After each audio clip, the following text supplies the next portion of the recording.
It's been a rough 2 weeks for American President Joe Biden as calls for him to step aside are only growing. This time, it's actor and longtime Democrat donor George Cloney ringing the alarm bell. But some ex-users are trying to shift the narrative back to Donald Trump. Emily Taylor joins us live in studio with all the details. Emily, why is Trump trending today?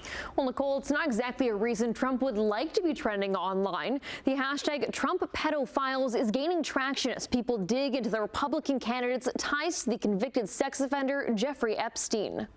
The New York Times editorial board once again calling for President Biden to drop out of the race. I think he should step aside. President Biden to leave the presidential Is U.S. President race. Joe Biden fit to govern? That remains the #1 question. For nearly 2 weeks now, lawmakers and media across the political spectrum have talked about nothing but the president's shaky bid for re-election. Yeah, the media has spent almost 2 weeks calling on a candidate to drop out of the race, and somehow it's not the convicted felon.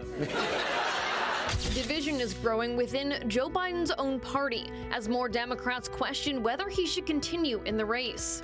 Does he have your support to be the head of the Democratic ticket? As long as the president it's up to the president to decide if he is going to run. We're all encouraging him to make that decision because time is running short. And now the president has lost his most prominent celebrity endorsement.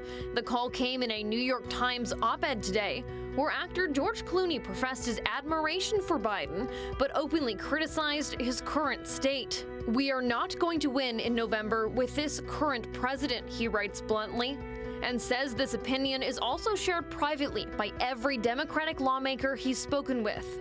Do you ever see yourself, like some other actors, going into politics? No. No, because I actually would like to have a nice life. Meanwhile, Biden is on the campaign trail today, speaking with union leaders in D.C. So, folks, I've never been more optimistic about America's chances, not because of me, but because of what we're doing together.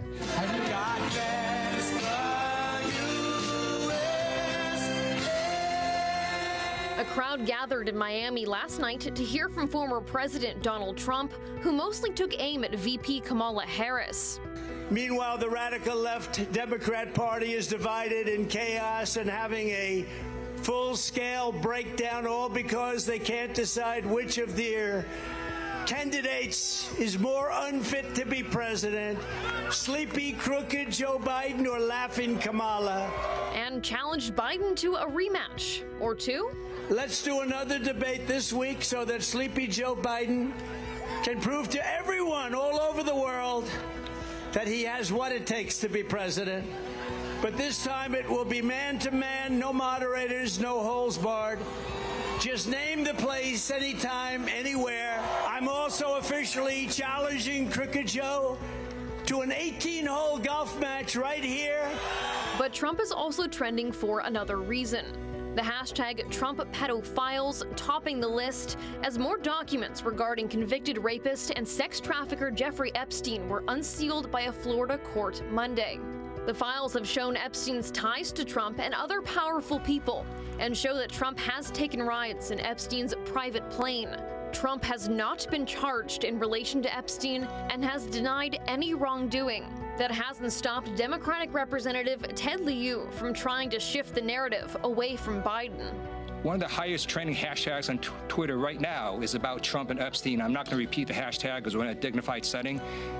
But yeah, y'all might want to look at that because that's highly disturbing. And again, it shows that Donald Trump is unfit for office. And this unsettling clip of Trump hesitating on declassifying all the Epstein files is once again making the rounds on social media.